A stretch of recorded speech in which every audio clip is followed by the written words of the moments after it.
이전 영상에서 제가 예측했던 것처럼 분명히 성리가 하루와 맞붙는 경기가 나올 것이라고 말씀드렸습니다. 하지만 이 일이 이렇게 예상보다 빨리 벌어질 줄은 생각하지 못했습니다.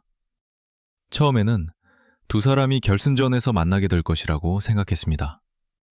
그런데 지금 장한별의 강력하고 설득력 있는 상승세 앞에서 판의 흐름이 완전히 다른 방향으로 흘러가고 있는 것처럼 보입니다. 이것이 의미하는 바는 무엇일까요? 성리는 과연 어떤 위기를 맞이하게 된 걸까요? 10회 예고편을 보면 이번에도 눈물로 가득 찬 매우 극적인 무대가 펼쳐질 것으로 보이며, 몇 명의 참가자가 눈물을 흘리는 장면은 마치 그들이 탈락하는 것처럼 느껴지게 합니다. 이러한 편집 방식이 새롭진 않지만 저는 그 뒤에 숨겨진 결과가 제작진이 보여주고 있는 것처럼 단순하지 않을 것이라고 생각합니다. 성리의 표정은 늘 제게 있어 가장 신뢰할 수 있는 신호였습니다. 그래서 두 손을 떨며 얼굴을 감싸고 눈물을 흘리는 그의 모습은 제 심장이 잠시 멈춘 것 같은 느낌을 주었습니다.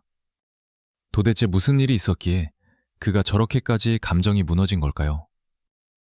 왜 그는 가족을 마주할 수 없다고 말한 걸까요? 성리가 이번 라운드에서 탈락할 것이라는 소문이 있었습니다. 그리고 솔직히 지금 이 상황에서는 저 역시 흔들리고 있습니다. 만약 성리와 하루의 대결이 예상보다 더 일찍 앞당겨졌다면 이 의심이 전혀 근거 없는 것은 아닙니다. 물론 성리가 일찍 탈락하게 된다면 많은 논란을 불러일으킬 수 있겠지만 그 분노가 프로그램에 크게 영향을 미치지 않을 수도 있습니다. 왜냐하면 지금 이 순간 성리의 영향력마저 어느 정도 압도하고 있는 인물이 바로 장한별이기 때문입니다. 추가 탈락이 더 이상 없을 것이라는 식의 암시, 즉 단 10명만이 결승에 올라간다는 설정은 오히려 프로그램이 교묘하게 편집해낸 장면들을 더 설득력 있게 보이게 만듭니다. 하지만 그게 어떻게 가능하겠습니까? 성리, 장한별, 한가락, 정연호를 모두 탈락시킨다면 그것은 프로그램이 스스로를 지워버리는 것이나 다름없습니다. 이것은 분명 함정입니다. 이번 준결승의 핵심은 성리 개인의 승패를 넘어섭니다. 문제는 구조입니다. 14명의 참가자가 결승을 향해 가는 마지막 관문에서 2명씩 짝을 이루고 여기에 레전드 가수가 함께하는 트리오 무대가 펼쳐진다는 점입니다. 겉으로 보면 화려합니다. 레전드와 함께하는 무대이기 때문에 완성도는 높아질 수밖에 없습니다. 관객 입장에서는 익숙한 명곡, 안정적인 보컬, 세 사람의 조합이 주는 풍성함을 즐길 수 있습니다. 하지만 경연의 관점에서 보면 이야기가 달라집니다. 이 무대는 과연 개인을 정확하게 평가할 수 있는 구조인가? 성리처럼 퍼포먼스와 무대 장악력을 함께 가져가는 참가자에게 정말 공정한 방식인가? 성리의 강점은 단순히 노래 한 곡을 안정적으로 부르는 데서 끝나지 않습니다. 그는 무대 전체를 설계하고 몸의 움직임과 표정, 리듬감으로 관객을 끌고 가는 타입입니다. 말하자면 성리의 무대는 노래와 퍼포먼스가 분리되지 않습니다. 그런데 트리오 무대에서는 이 장점이 제한될 가능성이 큽니다. 세 사람이 함께 서야 하고 레전드 가수의 존재감도 고려해야 하며 파트 분배도 복잡해집니다. 결국 각 참가자가 혼자 온전히 보여줄 수 있는 시간은 줄어듭니다. 성리가 가장 잘하는 무대 장악력은 축소되고 대신 짧은 파트 안에서 얼마나 안정적으로 노래했느냐가 더 크게 보일 수 있습니다. 반대로 하루 같은 참가자에게는 이 구조가 상대적으로 유리하게 작동할 수 있습니다. 하루는 가창력 논란과 밀어주기 의혹을 동시에 받고 있지만 적어도 지금까지 프로그램이 보여준 평가 방식 안에서는 높은 점수를 받아왔습니다. 특히 개인 에이스전에서 941점이라는 최고 성적을 기록하며 상위권을 유지했습니다. 문제는 바로 여기서 시작됩니다. 하루의 무대가 정말 그 정도 점수를 받을 만큼 압도적이었는가? 아니면 제작진과 심사 구조가 하루에게 유리한 그림을 만들고 있는가? 시청자들의 의심은 이 지점에서 커졌습니다. 성리와 하루가 맞붙는 구도는 그래서 더 민감합니다. 이것은 단순한 참가자 대 참가자의 대결이 아닙니다. 퍼포먼스형 참가자와 보컬 집중형 참가자의 충돌이며 팬덤형 강자와 제작진 서사의 중심에 선 참가자의 충돌입니다. 만약 성리가 이 구조 안에서도 하루를 이긴다면 그것은 성리가 퍼포먼스를 빼앗긴 상황에서도 자신의 존재감을 증명했다는 뜻이 됩니다. 반대로 하루가 성리를 이긴다면 제작진은 하루의 상승세를 더욱 강하게 밀고 갈 명분을 얻게 됩니다. 문제는 그 결과를 시청자가 납득할 수 있느냐입니다. 예고편이 보여준 성리의 눈물은 너무 노골적입니다. 결과 발표를 앞둔 표정, 고개를 숙인 장면, 머리를 감싸는 모습은 누가 봐도 패배를 연상시킵니다. 만약 실제로 성리가 패배했다면 논란은 피하기 어렵습니다. 특히 점수 차이가 크다는 이야기가 사실이라면 더 그렇습니다. 성리가 무너질 수는 있습니다. 아무리 강한 참가자라도 경연에서는 패배할 수 있습니다. 하지만 시청자들이 묻는 것은 패배 자체가 아닙니다. 왜 졌는가? 어떤 기준으로 졌는가? 그 점수가 공개되었는가? 국민평가단과 마스터 점수는 어떻게 갈렸는가?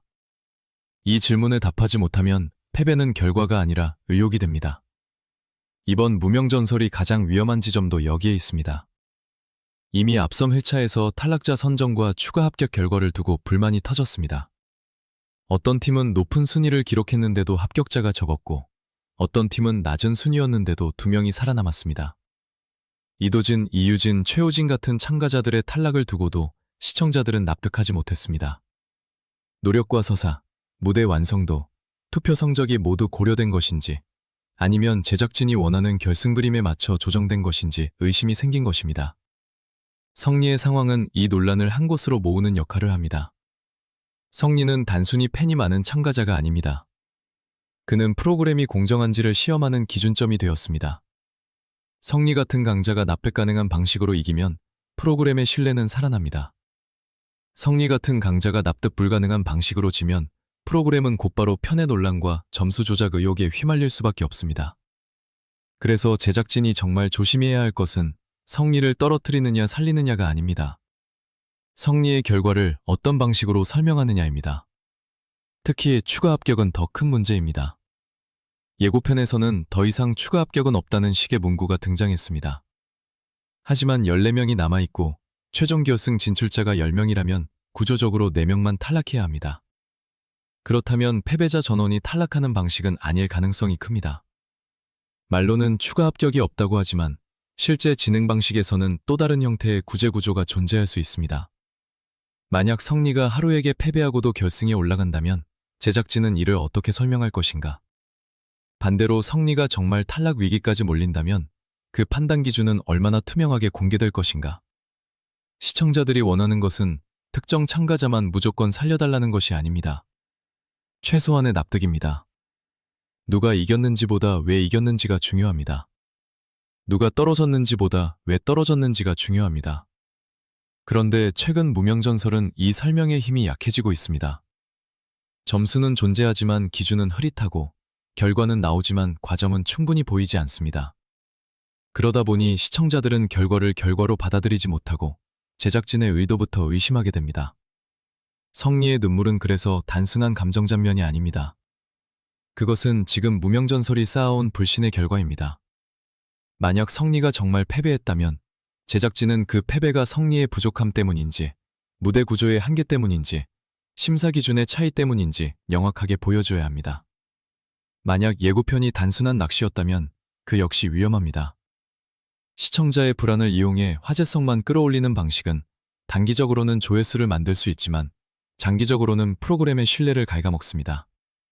결국 이번 준결승은 성리에게도 제작진에게도 시험대입니다. 성리는 퍼포먼스가 제한된 무대에서 자신의 존재감을 다시 증명해야 합니다. 하루는 높은 점수와 밀어주기 논란을 실력으로 잠재워야 합니다. 제작진은 결과보다 더 중요한 과정을 보여줘야 합니다. 그리고 시청자는 이번 무대가 단순한 승패가 아니라 무명전설이 과연 공정한 경연으로 남을 수 있는지를 판단하는 장면이 될 것이라는 사실을 이미 알고 있습니다. 성리가 이기든 지든 핵심은 하나입니다. 그 결과가 납득 가능해야 합니다. 성리의 눈물이 진짜 패배의 눈물이라면 그 패배는 설명되어야 합니다. 성리의 눈물이 편집의 장난이라면 그 장난은 더 이상 가볍게 소비될 수 없습니다. 지금 무명전설에 필요한 것은 충격적인 예고편이 아니라 설득력 있는 심사입니다. 성리의 운명은 한 참가자의 운명이 아니라 이 프로그램의 공정성 논란이 어디까지 커질지를 보여주는 가장 결정적인 장면이 될 가능성이 큽니다.